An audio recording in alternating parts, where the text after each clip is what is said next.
What is up YouTube, it's Kingfisher745, and in this video we're going to take our first look at the unlocking of Nerkkod, Breaker of Oceans, and of course try her out in PvP. But just before we begin, I do want to thank Matthew at Matt Sketches for the graphic, and a special thank you to Agent Nadem, who in part helped bring you this video. So let's hear it for them. Hip hip hooray! Hip hip hooray! Hip hip hooray! Now what you're seeing on the screen is when we first completed Chapter 9. The final thing we had to do was complete Mission 6 on Challenge Mode. And so after that we also unlocked the Golden 49er. This latest gold weapon has an always active property, Steely Eyed. Gains grit every turn, and chance to gain grit when enemies attack. It also has a guaranteed crit and true grit, so it consumes all stacks of grit to deal extra damage. Then if that wasn't enough, it has Fatal Blow. So this could actually be a very nice weapon. For anyone who may lack a high damage knockout weapon, this is definitely worth trying. But besides that weapon, we also end up getting 10 CP and 5 gold. All in all, we end up at 29 gold, and we only needed 1 to get a brand new Eiso. And by that, I'm talking a brand new shiny Eiso for the Breaker of Oceans. We'll take a look at what I mean right after we check out Nerkkod. Now, we already went over her abilities in the Chapter 9 overview, but we probably should look at them again. Once again, you get 2 classes when you unlock her, or 2 variations. They are both generalist, but one has bruiser power, grants enraged when attacked or attacking, and the other has tactician power. She'll gain another turn after using a single target attack. For this video, we're going to try out the tactician power first. It's the one I'm most excited about, but the bruiser power is nothing to sleep on either. At the end of the day, it may end up being my favorite, but I'm not sure just yet. I definitely need to play with both costumes and really get a feel for what this character can do. Let me just say I've learned a few things about her after only playing with her for a brief time. First of all, under Breaker of Oceans, it says all allies are immune to water attacks. It also says chance to follow up with Riptide, dealing damage and applying Waterlogged. Riptide applies Rising Tide. First of all, Riptide can happen even after a miss. Secondly, I didn't know what Rising Tide did, but it is amazing. Rising Tide gives 20% evasion. Evasion is further increased while Into the Deep is active. And most importantly, Call the Seas is now a quick action. If I would have known this beforehand, basically if I would have done my research, I would have gotten her other Eiso first, and we'll take a look at both of those in just a moment. They are both really solid, and I wish he could equip them both, but you'll have to choose just one. But as we go through her abilities, yes, her passives were really strong, and so are all of her abilities, but they do get even better while Into the Deep is active. So that's going to be your most important buff, and the way you gain that is by using Call the Seas. It's part of her level 6 multifunction, Making Waves. So having this ability available as a quick action, basically to start her turn, is going to make quite a difference going forward. It sets up all her abilities, causes waterlogged and drowning to the enemies, and grants herself critical intel. Trust me, it's huge. This ability should be your #1 priority. It's also a magic ability, so I put the Thorny Eiso on it, but we'll see that once we get into the action. Her Preserver is another decent ability, especially when you're trying to protect your teammates, or to gain rebuff and keep your buffs. For me though, I usually just use her setup moves and then her level 9 to knock everyone out. So on to that ability, it's the Crashing Fury, a single target melee attack that has deadly crits, Paragon Exploiter, and while Into the Deep is active, it gains Finest Hour. Because of this hard-hitting ability, having pressure points and rising up is very important. That also means she has a ton of different teammate options.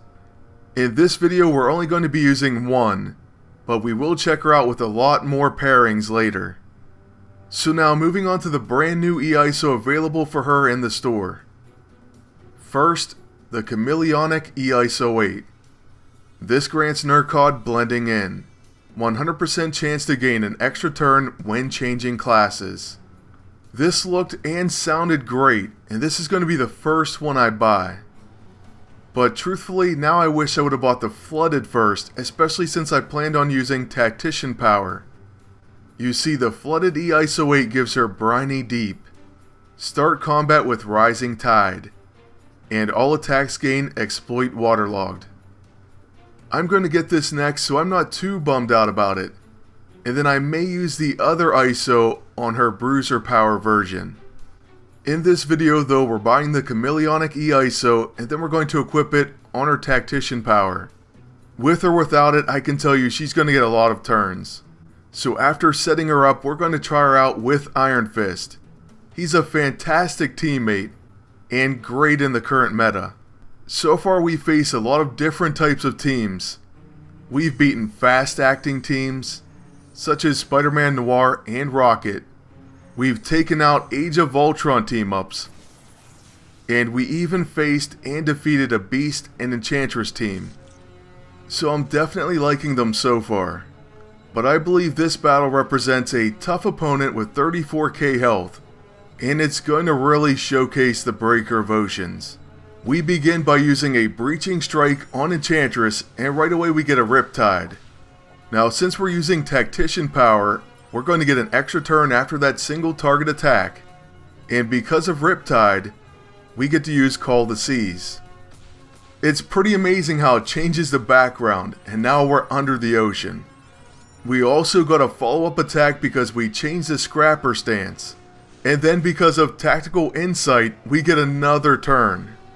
After this flurry of attacks and our incredible level 9, Enchantress is dead. After just our first turn. Officially.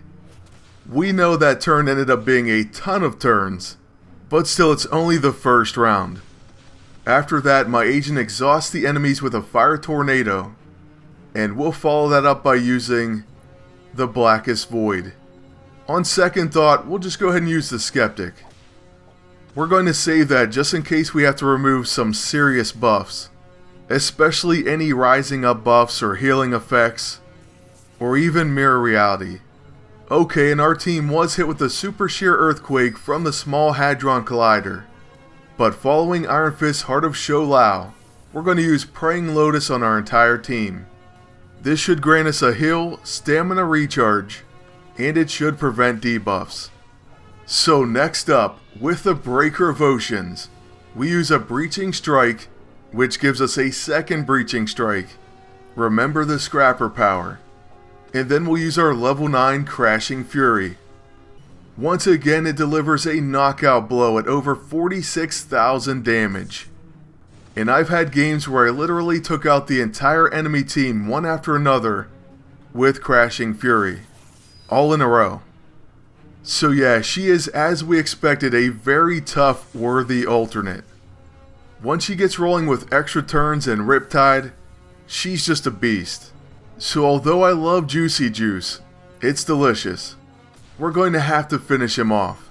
Once again, we get another Riptide proc, but I do feel like we got ripped off as far as turns. Still, we continue with the Fire Tornado trend. And then after that, I'm going to use the Improbability Field to buff our team and set him up for an Atom Smasher. I'm guessing Nerkkod will probably finish him first though. The brilliant AI uses Party On and then the Signpost, so I can live with that. And then following our level 1 from Iron Fist, we're going to go ahead with Nerkkod and use our Breaching Strike. Well, actually, Into the Deep is no longer active, and we can't call the seas yet. So we'll go with our Crashing Fury. And then, the Atom Smasher may actually end up finishing this. But I guess that's fine, we saw what Nerkkod was capable of. So we'll use our Fire Tornado, then our Atom Smasher, and that should do it. So with this, that's going to be the end of our first look at Nerkkod, and it's going to be the first of many. We'll check her out with Iron Fist, but then after that, Kurth, Heimdall, Star-Lord, you name it. There are so many different team-up options for her, and she's going to be phenomenal no matter who you use. But as always, I want to thank you all for watching, and ask you to please like, comment, and subscribe. Then until next time, good luck, and take care.